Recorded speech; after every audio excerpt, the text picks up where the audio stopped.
all the cases that were instituted against him, all the campaigns that were carried out against him, the hounding, the way he was being pushed against the wall, um, the kind of convictions that were made against him, all of that seems to have not mattered with the electorate in the United States. This election was for the American president, not for the world president or the Indian president, first and foremost.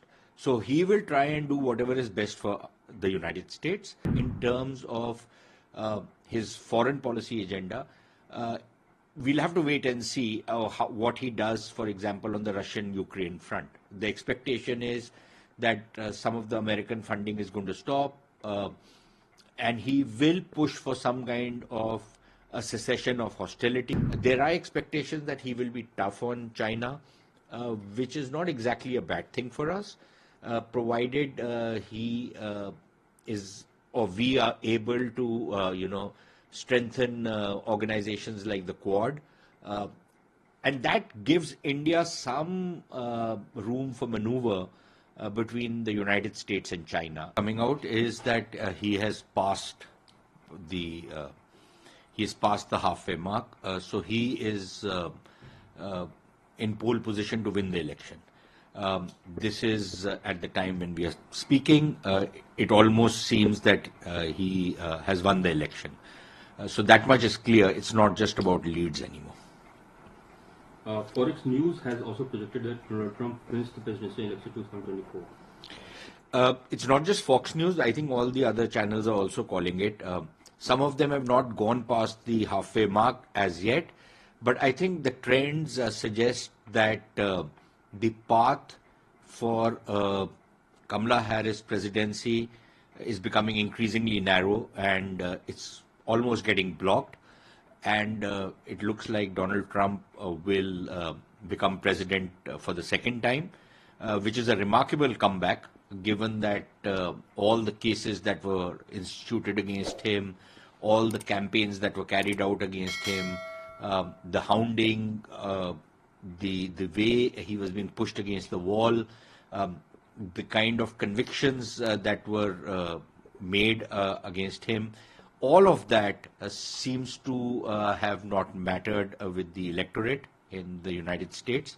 And the issues which he raised seem to have worked with the people, and that is why, if you see the number of votes he is getting, the kind of support he has got, I think it's becoming quite clear that he is going to be the 47th president of the United States.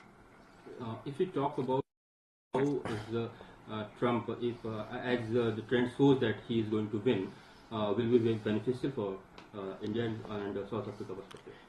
See, I think we have to understand one thing in India, that this election was for the American president, not for the world president or the Indian president, first and foremost. So he will try and do whatever is best for the United States.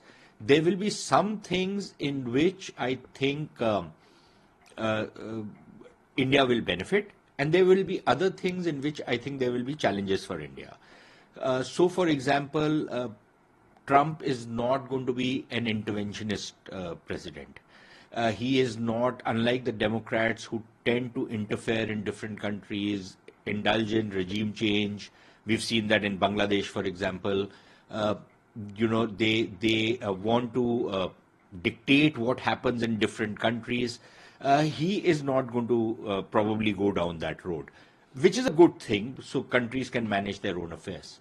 Secondly, I think in terms of his foreign policy agenda, we'll have to wait and see what he does, for example, on the Russian-Ukraine front.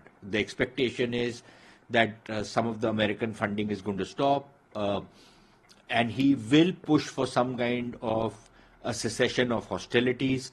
I don't think we are going to go in for, or there is any possibility of any kind of a reconciliation between Russia and Ukraine, but maybe we will see the fighting stop. That is a hope. But on the other hand, in the Middle East, we could see Trump actually double down behind Israel, and we could see hostilities or tensions in the Middle East become even more severe than what they already are, because he has taken a very tough line against Iran. So it'll be a kind of a mixed bag as far as foreign policy is concerned. There are expectations that he will be tough on China, which is not exactly a bad thing for us, provided he is or we are able to, strengthen organizations like the Quad. And that gives India some room for maneuver between the United States and China. And one of the reasons maybe we've also seen a border agreement between India and China is that there were expectations even in China that if tensions with the United States are going to be ratcheted up, then it is better to cool down, the border tensions with India. Maybe that was one of the calculations. So that's on the foreign policy front. But then there is the trade front, on which Trump is very clear that he seeks equitable kind of trading relationships, which means that there is a possibility of tariffs going up, which could impact on Indian exports and India's trade with the United States. But look, the other way of looking at it is that he's going to be very transactional, which means that it also gives India some room for negotiations, that in some things, if we are conceding, in other things, we will gain something. So I think on balance, that's not necessarily going to be a very bad thing for us. And that is something we should be ready for. Third, I think if Trump is going to be a very transactional president, I don't see much of a problem in it, because ultimately all international relations are transactional. So I don't foresee much of a problem on that count. So we'll have to wait and see how ultimately things work out. But I think one positive which could emerge, we'll have to wait and see, is that many of Trump's big backers have been quite well disposed towards India. There is Tulsi Gabbard, there is Vivek Ramaswamy, a number of others who have backed him. He also seems to have a chemistry with Prime Minister Modi. That does not mean that we get free lunches from the United States, but yes, there is that chemistry which is already existing. So I think, there are a whole lot of positives if Trump becomes the president. I see that despite of having good relationship with US and Mr. Trump also, we can see that there's a Khalistani supporters network, and Trump has also said that he will work against these people. So how do you see if he wins the election, it will be beneficial for him? So I think this will be a factor. This will be an issue that will continue to crop up between India and the United States. Maybe we will see, the way the Americans were trying to turn some of the screws on us on this whole issue. Maybe we will see, some kind of a backtracking on that. There is a good possibility that he will tighten the screws, for example, on Canada. And there is a lot of trepidation in the Canadian government right now on what happens if Trump wins. So, for example, you have people like Trudeau and that entire Khalistani mafia which is ruling in Canada, having serious concerns in the event of a Trump presidency, which is something that could work in our favor. But I think even more than the Khalistani issue, something which we can negotiate with the Americans, especially the kind of death threats, the threats to bomb aircraft, which people like Pannu and others have been making, the kind of violence, the transnational criminal syndicates that are being run both within the United States and Canada. Maybe we will see some progress on that particular issue.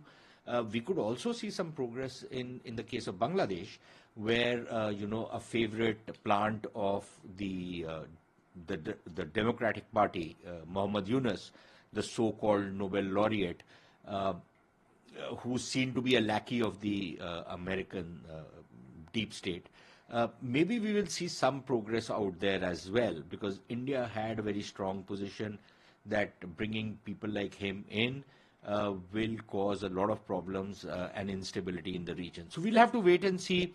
Once his cabinet is announced, once the cabinet is announced, once we see who are the people manning the various positions in the American system, and then once the negotiations start, we'll have to see how that ball rolls.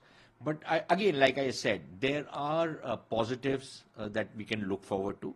There will also be some headwinds that we should not ignore, and that we will have to stand up against.